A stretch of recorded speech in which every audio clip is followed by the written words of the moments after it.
All right, I love it. Every time I see that video, see all the cool stuff that East Central ISD offers. Hello, everybody. Thank you for watching. My name is Brandon Oliver, and I'm the Director of Marketing and Communications here at East Central ISD. And with me, as always, is the Superintendent, Roland Toscano. Mr. Toscano, how are you doing? I'm doing great, Brandon. How are you? I'm good. And I mean, I said it right at the beginning with that video. It's always cool to see that, to see how much we do here.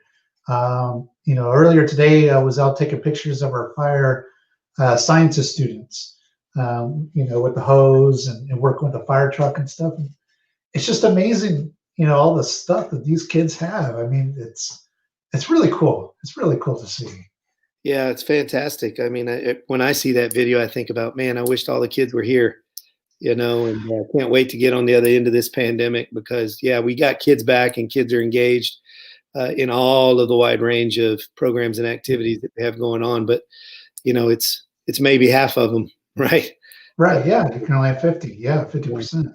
So, all right. So, Mr. Toscano, let's jump right into it with this update.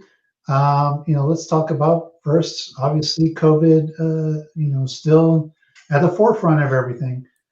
Yeah. So we've been, like everybody else, kind of paying real close attention. It seems that, we've been seeing a little uptick in the last few weeks. We had the holiday, the Halloween holiday, and of course, a lot of folks got out and enjoyed that, and we think that we're seeing a little residual effect of that. We've got the holiday season upon us, and so, for all of those reasons, we're just monitoring that uptick, and you can see there that the dashboard is at the moderate level. Of course, in our reentry protocol, moderate still safe. We've been tracking it, attempting to have 50% of students being served face-to-face in our buildings on any given day. So you can see there under phase 2, under the building status row, we're opening with about 50%. I'll show you in a little bit that in some cases we're a little bit more than that, but we get a little more granular and really pay attention to the number of students in a particular classroom and try to keep that around 50% so that we can distance safely. And where it gets a little tighter, we've added additional desk carol splash guards, so students are wearing masks and carols surrounding their individual desk. And we feel like we've done a good job there. And I'll also talk a little bit more about it in a few minutes. But we have had positive cases of COVID-19, and we've here in recent weeks seen a slight uptick in our own district. We haven't had any outbreaks. We haven't had any spread in our schools. So, you pulled that up there, Brandon. So we've got a total of 48 cases in our schools, 20 staff, 28 employees to date. Of course, you can see it's 20 out of 1,397 employees, well under 1% positivity rate, and even a lower percent positivity rate when we're talking about students.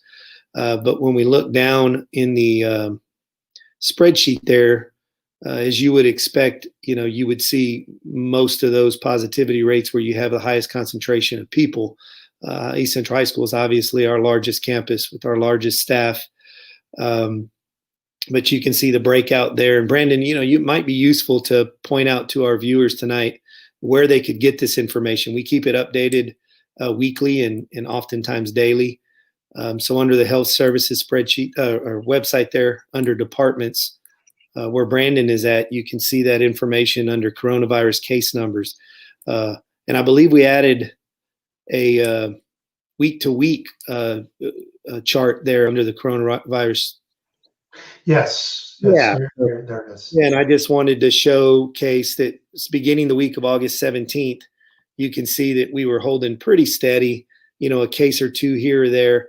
But the last couple of weeks, most recently, you can see there that with regard to students, we've went from, 2s and 1s to 5, 4, and 8 most recently.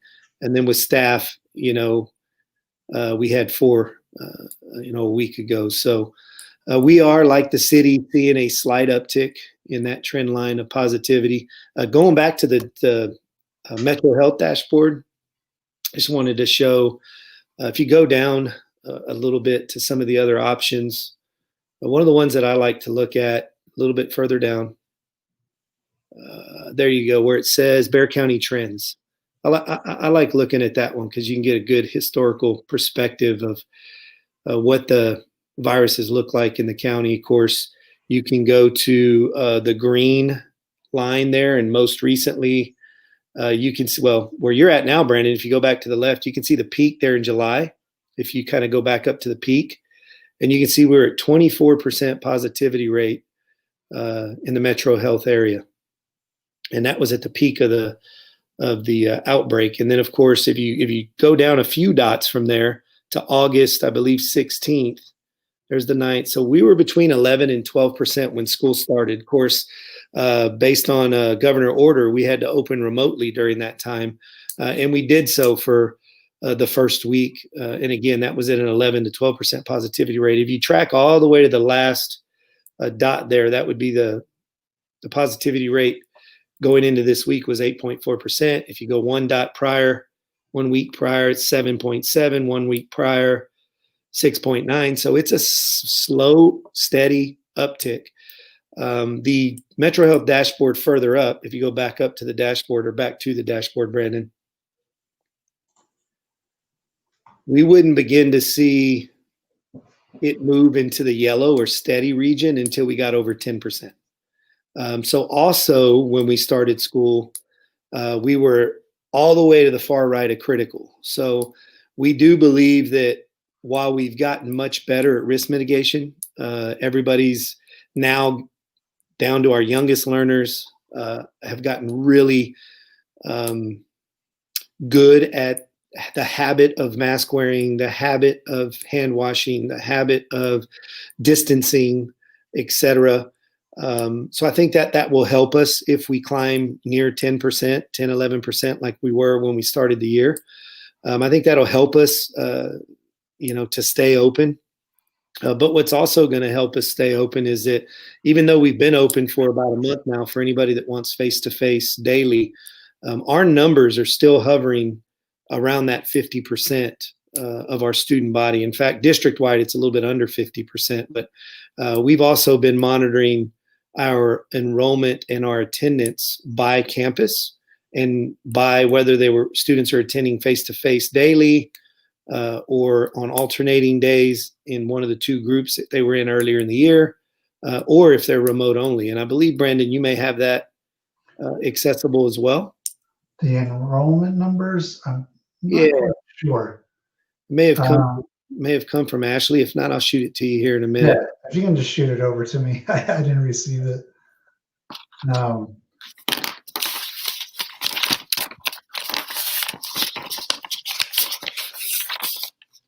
I hear it going across. Yeah, the one that looks like this. Okay. You had it last week. Okay. Let's see here. You had access to that guy. Let's see. Let me check here. This is the magic of live, actually. Yeah, absolutely. I'll definitely get it sent to you here in a minute and we can move on in the conversation if we need to. But I just wanted to show our friends and family that are on the call kind of, while we're monitoring that positive uptick of COVID-19,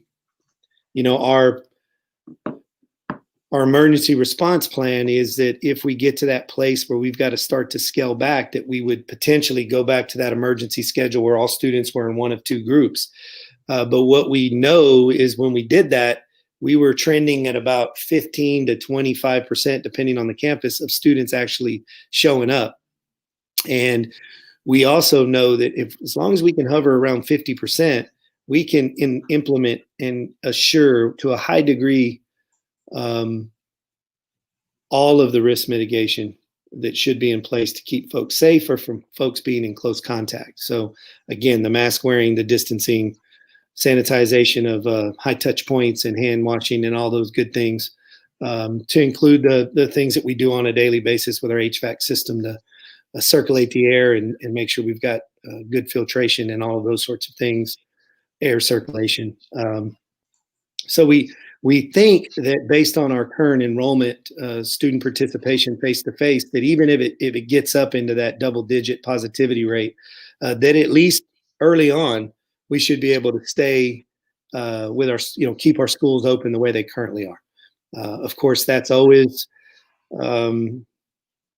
depending on if we were to have some sort of outbreak. And I said it a minute ago, but I want to, restate that while we've had 48, I believe, total COVID positive cases between employees and staff, not one have been spread. And this is according to the conclusion of contact tracing through Metro Health. Not one has been passed along in school or at work, and none have been passed along from student to student at school, and none from student to staff or staff to student in school. And so until that begins to happen, would Metro Health say, we think you have an outbreak? And if we were to have an outbreak in any of our facilities, Metro Health could order us to shut down temporarily until we can get a handle on it. And we're prepared to do that, but we have not experienced that yet. So again, as long as that continues to be the pattern, we expect to stay open like we are currently operating. All right, and I know one of the new things right now, I think it just started this past week, is the testing with community labs. And so if you can, tell us about the testing that's going on and walk us through all that. Yeah, so we were approached along with some other South Bexar County districts by community labs a few weeks back. And you may have heard on the news reporting that Somerset ISD was using community labs and they were piloting their COVID testing, and they were the idea is that the tests are intended to screen for asymptomatic positive COVID-19 carriers. So basically, these would be what you would hear on the media as potential super spreaders. So folks who have COVID-19 and don't even know it. And so the idea is that this is just one more form of risk mitigation. So like mask wearing, like distancing and all of those other things, screening the population, the more the better, for being able to remove those for the quarantine period who are asymptomatic but positive is another measure to ensure that COVID-19 is not going to be spreading while we're at school and potentially causing an outbreak. And so it's just another form of risk mitigation, a proactive form.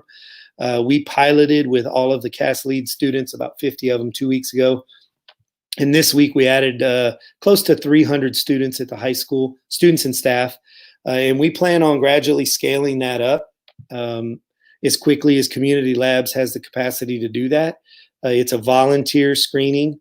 It requires parent consent, and employees and or staff or employees and students are all encouraged to take the test. It's literally 10 to 15 seconds. It's self-administered. It's a cotton swab on the inside of each nasal cavity, not penetrating the nasal cavity in any form. Non-invasive, and the results come back the same day. And so it's the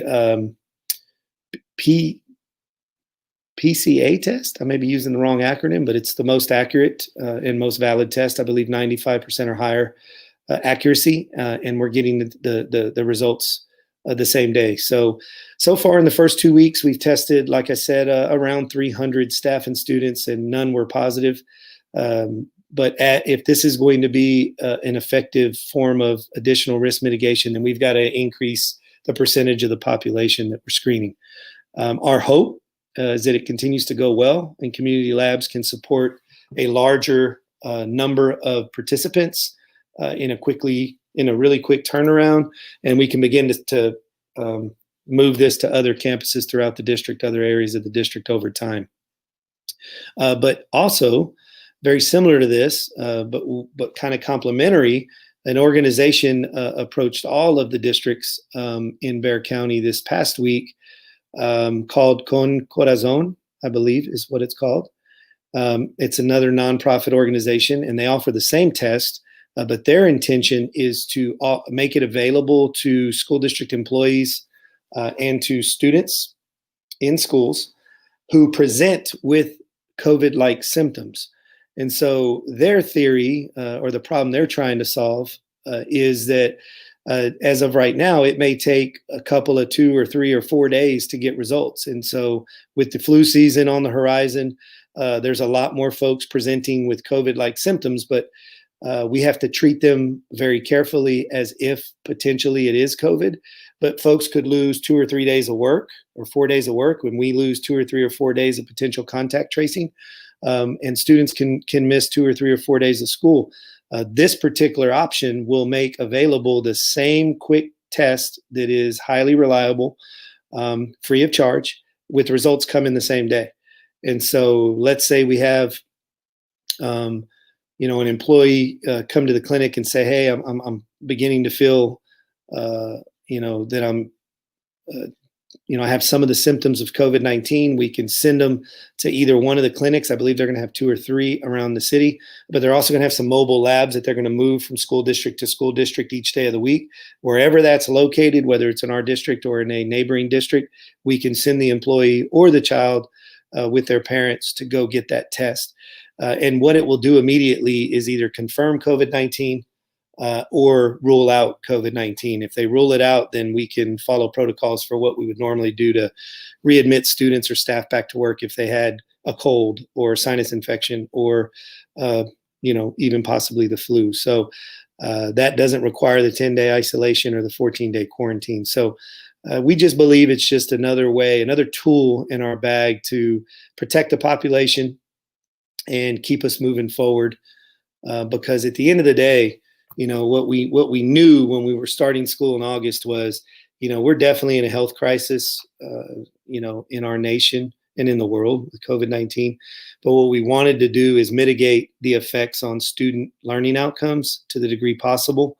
And we know that 9 months into this pandemic, we're really beginning to run the risk of this being a learning crisis for a large number of students in East Central and in our county, city, state, and so on. And so we really, are doing everything we can to keep our employees at work, keep our students in school, and continue to serve them in the highest quality way possible, so that the results of the pandemic aren't long lasting with regard to the education of our children. And I did want to point out too, again, going back to the health section of our website, again, ecisd.net/health. There is a section about community labs, has a nice introductory video about them, and then frequently asked questions, all kinds of questions that they get all the time, and then of course over to the left too, you also see if you want to check out the coronavirus numbers. But again, that's ecisd.net/health, and you get to check out all of our health resources there. So I just want to make that little pitch for the website. All right. So enrollment attendance update. I did also, I believe, Ashley gave me the enrollment too as well. If we want to take a look at that. Yeah, that's the one I was referring to earlier. Is it this one right here? Or no, still not yet. So that's our overall enrollment, and that's actually good to look at if you'll scroll up. You can where it gets to our total enrollment. Whoops, hold on. I think on the bottom right it should have overall enrollment. There you go. Yeah. Okay. Yeah. So the total enrollment in our district, it's a little further down. There you go. 9,755 students. Again, correct. We ended the year last year with a little bit over 10,000 students. That's around 4 or 5% enrollment decline is what seems to be what folks are experiencing across the state of Texas. The Texas Education Agency did agree to hold school districts harmless in terms of attendance funding. That is the way that we are generally funded So based on our average daily attendance, the number of students enrolled and coming to school is how we're funded. And obviously with, close to 400 students less on a daily basis, that's tremendous funding implications. And so what we've learned is that during this time, because of the increased need for technology, hotspots, Chromebooks, additional instructional resources, training for teachers, et cetera, and then just the additional wraparound support, social services, et cetera, that children and families in our community need, to include meal service, that it's actually costing us more. We need more resources to meet the needs of our students during this time, not less. And so what we've advocated for is just to maintain our current level of funding. And at least for the first half of the year, the agencies agreed to do that, but they're not agreeing to do that for the second half of the year. And so, we're encouraging our local delegation, as well as, our local chambers of commerce, to visiting with them, kind of helping them understand what the implications of this in the spring would be in terms of funding and resources to support our children in our communities, to hopefully encourage the agency to continue to hold us harmless for the remainder of this year, at least while we're still experiencing, the pandemic, because we know that this is what's impacting families from being comfortable with sending their children to school, or with even enrolling their children in school. We're consistently monitoring that and doing the best we can with the resources we have. And right now we're whole. So we'll see what happens in the spring.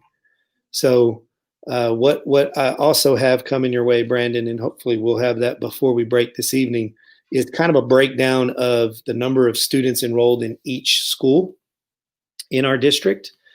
And how many of them are actually coming every day face-to-face or remote, because one thing that we've been really monitoring closely the entire time was how students were achieving based on the way that we were serving them. And what we saw early on is the students that were coming to school every day were doing much better than the students that were only coming every other day or 2 or 3 days a week, who are doing much better than the students that were remote only. And that's in a general sense, because we've got students in all of those groups that are thriving at a very high level. But generally speaking, students do better when they come face-to-face. So what we started to do the last 4 weeks was invite students to come to school face-to-face who were struggling academically. And so we've increased the number of students coming every day. And we targeted the students who remote wasn't working, or if they were only coming 2 or 3 days a week, it wasn't working. And in most of those cases, we were able to get them in school every day. And so what we've seen the last couple of weeks is that students now who are coming to school every day, as well as the students who were doing well, are continuing to do well remotely, are all tracking at about the same rate. So that's good. Means we've been able to find some equilibrium there, some balance. But I will say that overall, we do have concerns, over time, if we're unable to get kids into our schools who are not coming to school at all, or they're coming intermittently, or even if they're coming, remotely, that they're not making academic progress. So they're failing at this point, several classes, and they're running the risk of not promoting this year, not meeting their academic goals. And so this past Thursday, not this Thursday, but the previous Thursday, Commissioner Morath announced an option for school districts to consider discontinuing remote learning on a case-by-case basis. And so, Brandon, I think I may have also sent you a link earlier today to the guidance that changed from TEA, number 22 there.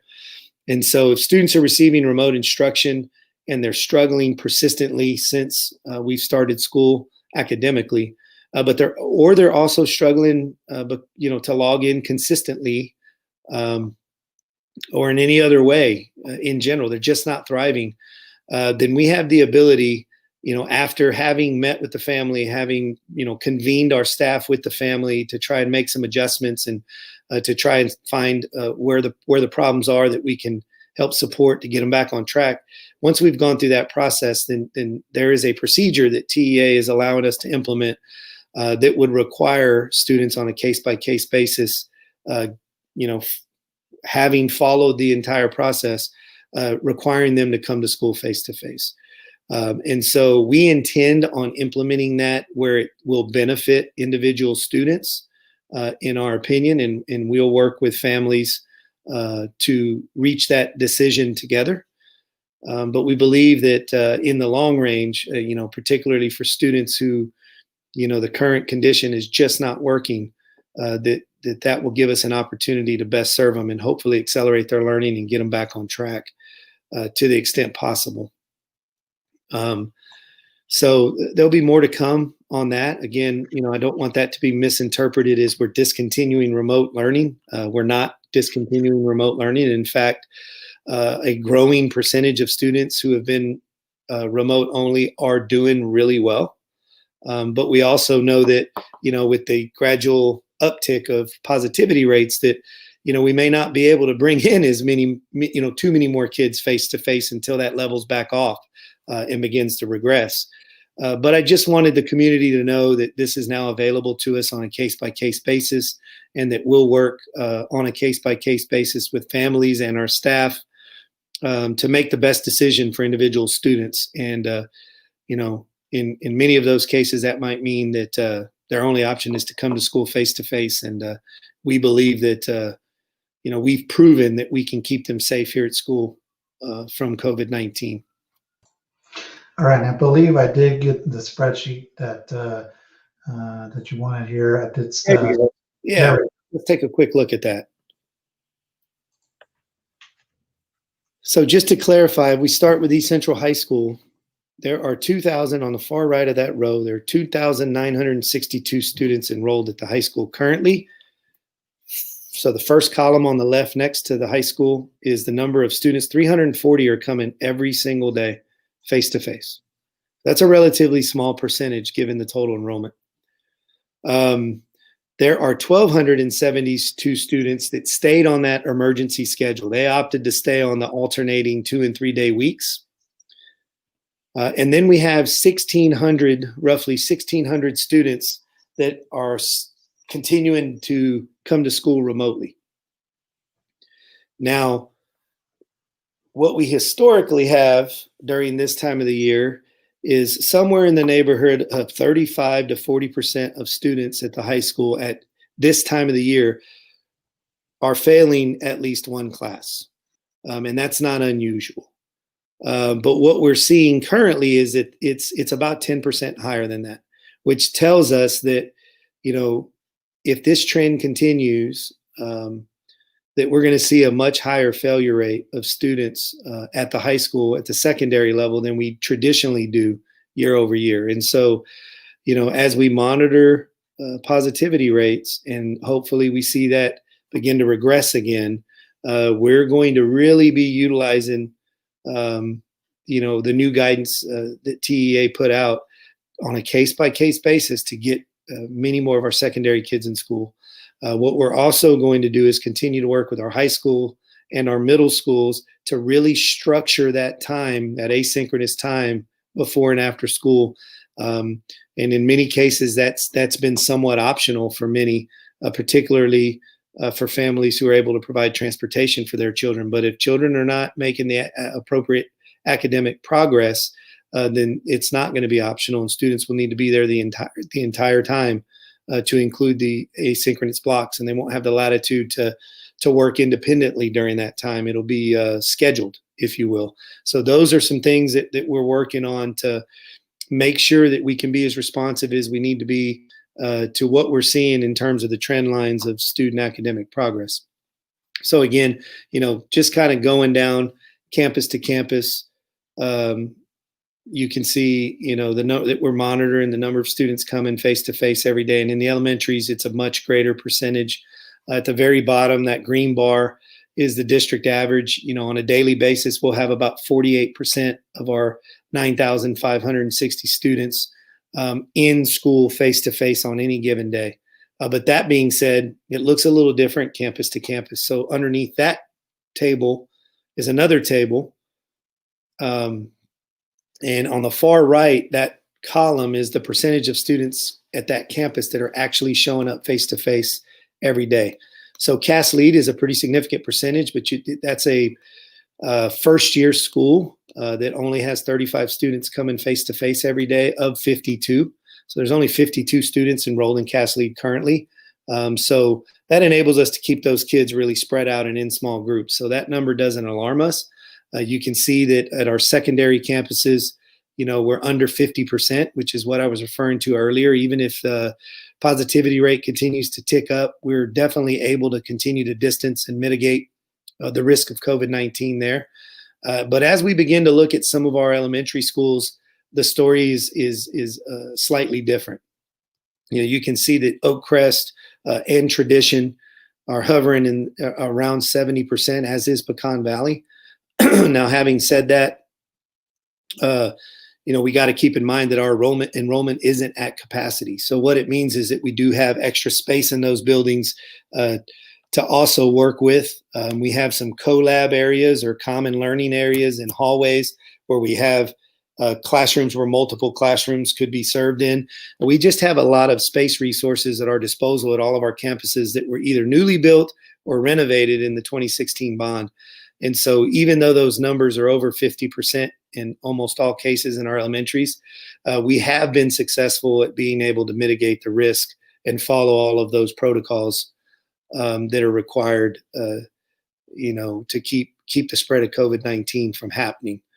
And so I believe we're about at our threshold there if, the positivity rate continues to increase. But again, where our individual classes are larger and at the really pushing the threshold, making it more difficult for us to distance, we have added splash guards to individual student desks there so that students are wearing masks and they're behind a splash guard that covers their right, left, and in the front, and it's clear so that they can interact still with their classmates as well as their teachers.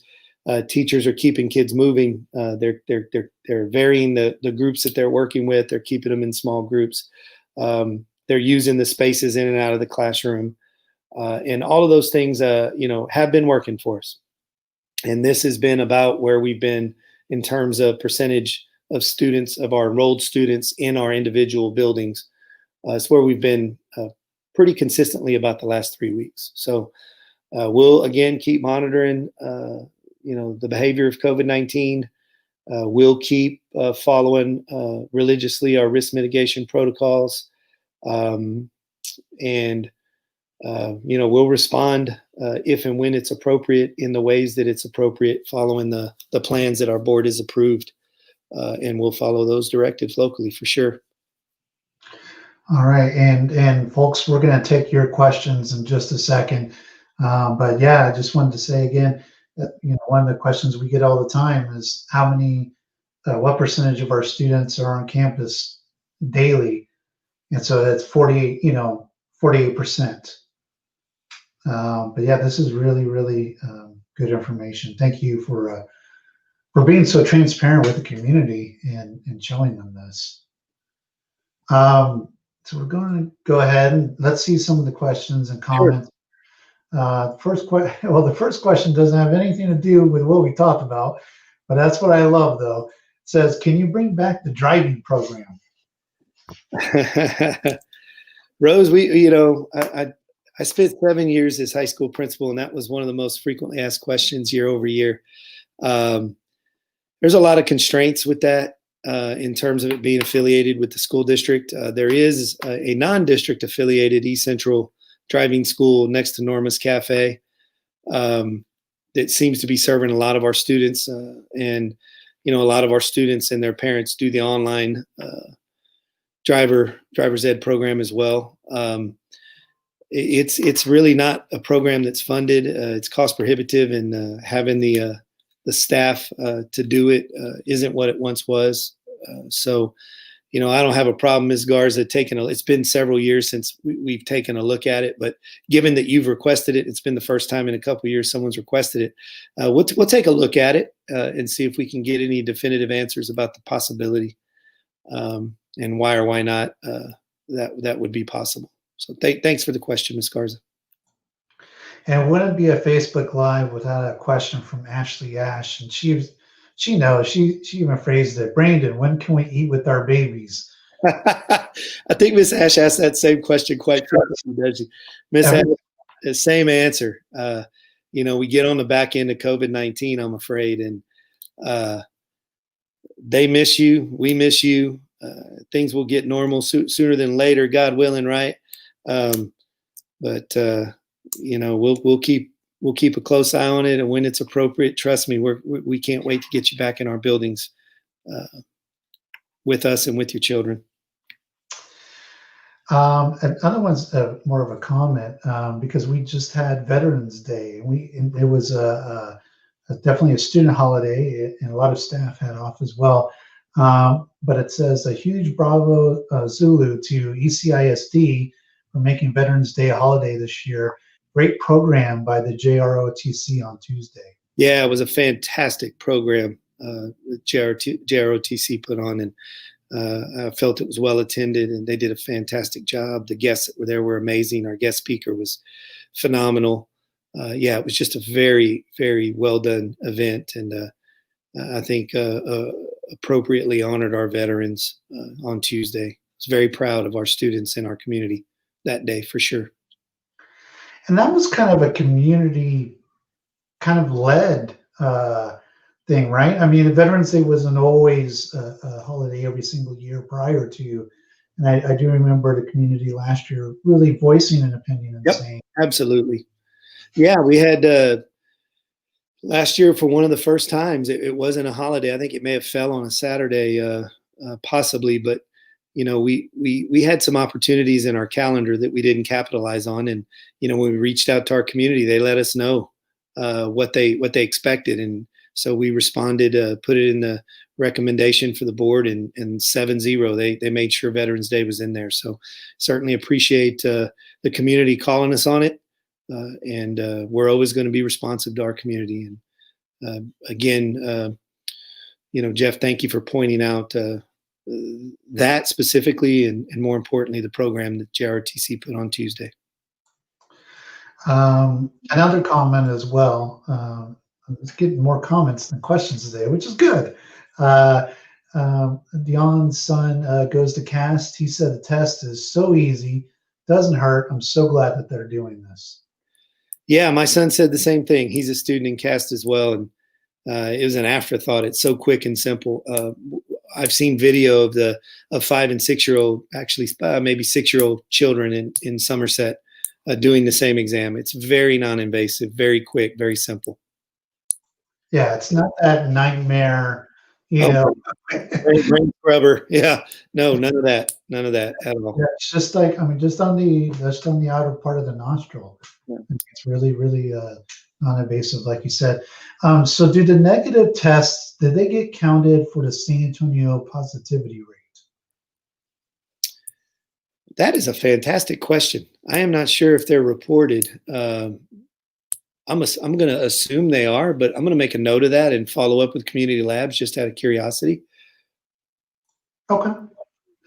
I know the positives are reported, but it wouldn't make sense to me why even the negatives are reported as total number of tests, because that is data that they're compiling to determine our counties and cities positivity rate. So that's a great question, Ms. Britz. I'm going to definitely look into that further.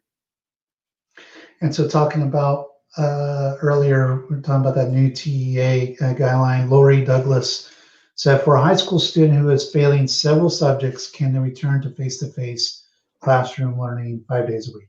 Yes, 100%, Ms. Douglas. And as I showed earlier, the high school is well below 50% actually showing up on a given day, which means there's room to safely add several students. So Ms. Douglas, reach out to the high school either through counselors, through your administration, or to Mr. McKay himself, and they'll get him connected and him or her, and get him back in school as soon as possible. I mean, we'd like to have them there Monday. That's right. And if you need a number, Lori, we do have it on our website, ucisd.net. Go under schools. You'll see the contact information for East Central High School. Let's see. Darlene Payton Galindo asked, is there still a program in high school that allows the kids to work and go to school and obtain high school credits? Yes, ma'am, Ms. Galindo. It depends on the program of study. And so students are on endorsement pathways at the high school now as part of their graduation plans. And if they finish a sequence of courses, then their junior and or senior year, they could take a practicum. And a practicum means that they're in the field, that they're actually working. And I know you're specifically talking about, half-day program where they go to school half a day and they work half a day. The graduation plans aren't necessarily aligned that way anymore, but on a case-by-case basis, depending on where a kid's at in their graduation plan, we still do work with students to be able to enable them to go to school half or most of the day and then get to work. So those things are still possible, but it depends again on their endorsement pathway and or where they are in their total graduation plan. How close are they to graduation? How many credits do they have? And is there room to build into their schedule that time for them to work, part of the day? So I would definitely, again, like the previous parent, reach out to the high school and see what options are available now or in the future. If your child's a senior, maybe it may not be available now, but it could in the spring. If they're a junior, you may be able to set it up so that they're ready to go next year as a senior. So Brenda Torres, she has a comment. I think it's important to point out too. Thank you, Mr. Toscano. A special thank you to all Highland Forest teachers and staff. My kids are thriving with remote learning. It takes a team to make remote learning work. Parent, teacher, and students, thank you. And I think it is important to, because they're right now in the media is like, the kids are struggling, but so many of our kids are thriving in the remote learning conditions. If you want to talk about that a little bit. Well, I just want to send a thank you back, Ms. Torres, because where we do find our kids, and there are a lot of them that are thriving, they're in a situation where their parent has the ability to support them on some sort of a routine basis. And so when a parent is working with the teacher and the student, particularly if they're younger, like yours are at Highland Forest, then they can thrive, and we can do it together in support of the child. So thank you for being a parent who is not only available, but you're engaged. And I'm super happy to hear that your child's thriving. And I know that Highland Forest and all the teachers across the district are very thankful to receive this kind of feedback. It's what we're all striving for every kid. And we want to thank the teachers too for having to jump back and forth between live and remote, face-to-face, and remote. That's what a year it's been, 2020. What a year. Yeah, and yes, it's a tremendous lift. It's so unfamiliar, but our teachers have there's been some tears along the way, and a little pain and a little anxiety, but they never wavered. They've pushed through it. They've adapted and evolved week over week, and they're working so hard, but they're doing such a great job.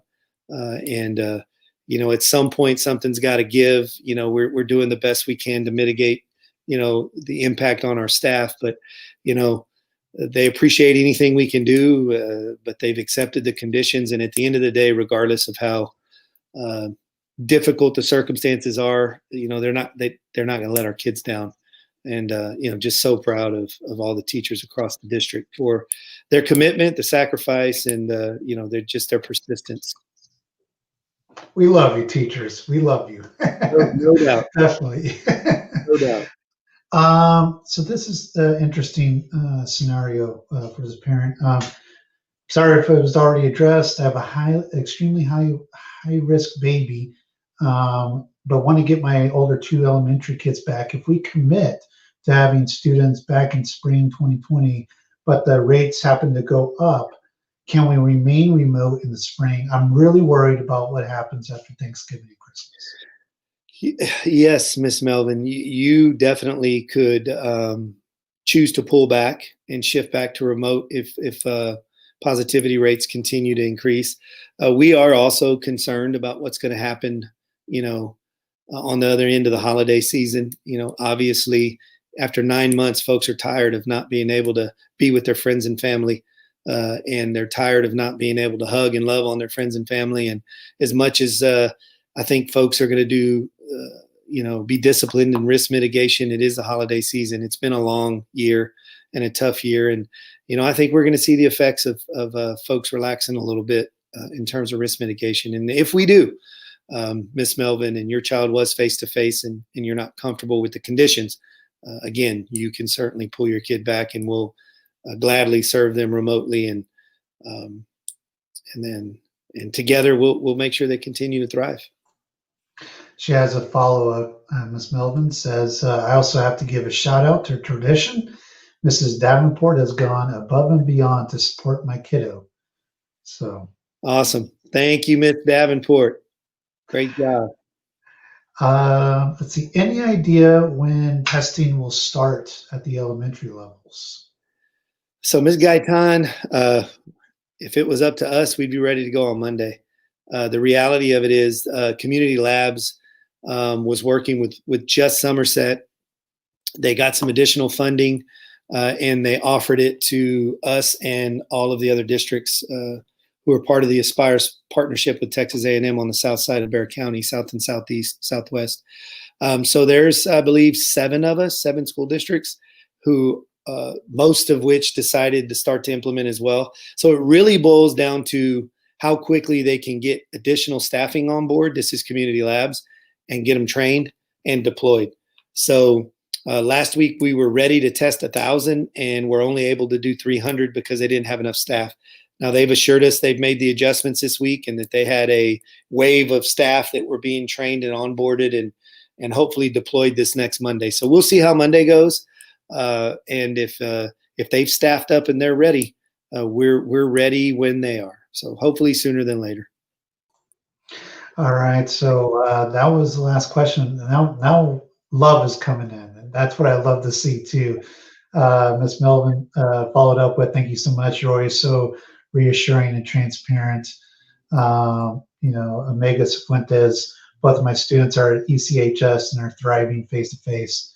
Thank you to ECH staff. Y'all are the rock stars. So a lot of love coming in here at the very end. But I mean, that from where we were when we first started doing these in June or somewhere around there, June or July, with all that uncertainty to now and seeing all of this love coming out, it's a good way. I mean, it's a good way to see how the community has really grown and come together. Yeah. It's been a united effort. We've struggled through it together, and I think we went into this thing knowing that as long as we stay together and stay open and transparent and keep the lines of communication open, and we make the adjustments necessary along the way, while guaranteeing that our commitment was to safety for all of our staff, students, and community, that over time we'd find a way to thrive throughout this thing and come out the other side better. And so I think that's what we're seeing, and we're not going to let up.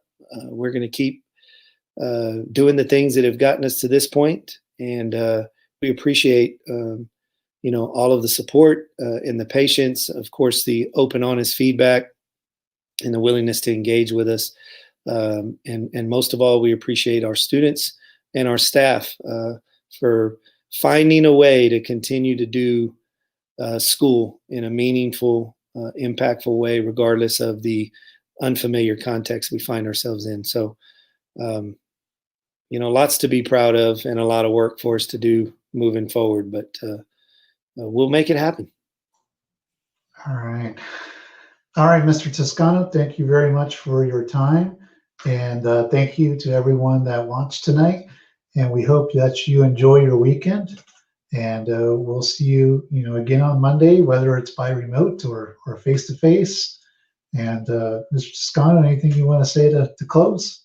Nope, that's it. Same thing here. Hope you have a great weekend, and we'll see y'all on Monday. And we'll stay in touch. All right. Very good evening.